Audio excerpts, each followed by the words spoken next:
Local 6 Legal Line, Part 2 here on this Local 6 Midday. Austin Kennedy, Kevin Shannon from the Bryant Law Center back to answer some of your questions. 1-888-208-6946 if you want to try to get one in.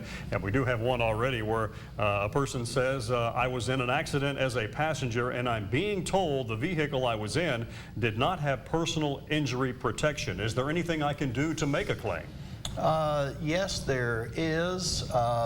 Your personal injury protection benefits are supposed to come from the insurance company that covers the car you're in at the time of the accident. So, if there was no insurance on the car you were in, then the law says the next company you would look to would be the automobile insurance company for any autos that you own.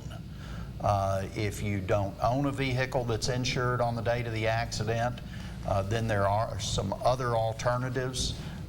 If you get to the very end of the alternatives and nothing else has applied, Kentucky does have a program called the Kentucky Assigned Claims Plan that you might be able to get your personal injury protection from.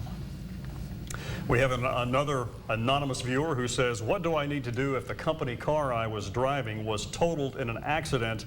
Do I need to contact my insurance or my company's insurance for property damage? It doesn't say anything about personal injury. Well, I would say that since it is a company vehicle, you don't have any legal right to negotiate with the insurance company or deal with the property damage. What I would do if I were you is I would contact my employer, make sure they're aware of the accident, tell them that they need to report the claim and the accident as soon as possible, to probably get an accident report to look over. But as far as if it's a company vehicle that you're driving, you don't have any legal right to do anything with the property damage. You just need to tell the right people so they can handle it. And I'm assuming here that anytime you are involved in an accident and there is injury involved, you don't want to settle with the insurance company right away. You really need to contact a professional to help you settle it. Yeah, it's certainly not a good idea to settle too quick.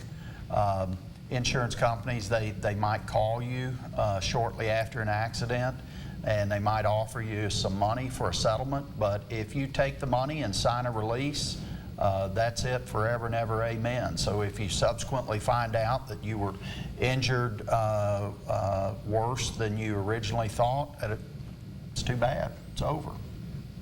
Mark says, I was injured in an auto accident, or actually I had an auto accident about a year ago and I'm starting to have some problems with my neck, and my chiropractor says that it may have been from an accident I have. Is it too late to file a claim? I mean, legally, no. If it's a Kentucky claim, I'm assuming it's a car accident. If it's a car accident in Kentucky, you still have plenty of time to file a claim. The issue you're going to have is medical documentation proving that you injured your neck as a result of the car accident. So if there was no medical treatment done, or if there was chiropractic care done, if it was not really close to the accident, you might have some issues with causation. Obviously, if you're a plaintiff, you have the burden of proof to prove your damages, and that would be your proving the medicals were related to the accident. We have about a minute left. If you got a quick question, you can try to get it in at 1-888-208-6946. And I guess my next question here is there a statute of limitations on injuries? And once you are involved in an accident, and can injuries be recurring, or do they crop up many years after an accident, such as maybe the one we just heard about? Well, on the statute of limitations question, you've got a 2-year statute of limitations generally on automobile accident claims. It can be extended under certain circumstances, but I don't want to get too deep in the weeds, so to speak, on that. So 2 years in Kentucky on a car wreck accident claim. As far as future medical expenses, those claims have to be presented at the time you're making your claim or getting your settlement. You can't settle your claim and keep a claim for future medical expenses open for the future. So if you're going to make the claim for future medical expenses, you need medical proof that supports the claim that medical expenses are reasonably certain to be incurred in the future. You might have them in the future is not good enough. It's not required that you be certain. Just a reasonable degree of medical probability that you'll have future medical treatment, and then you try to make a claim before you settle. Austin Kennedy, Kevin Shannon from the Bryant Law Center have been our guests on today's edition of Local 6 Legal Line. You can review this segment and get more information on our website.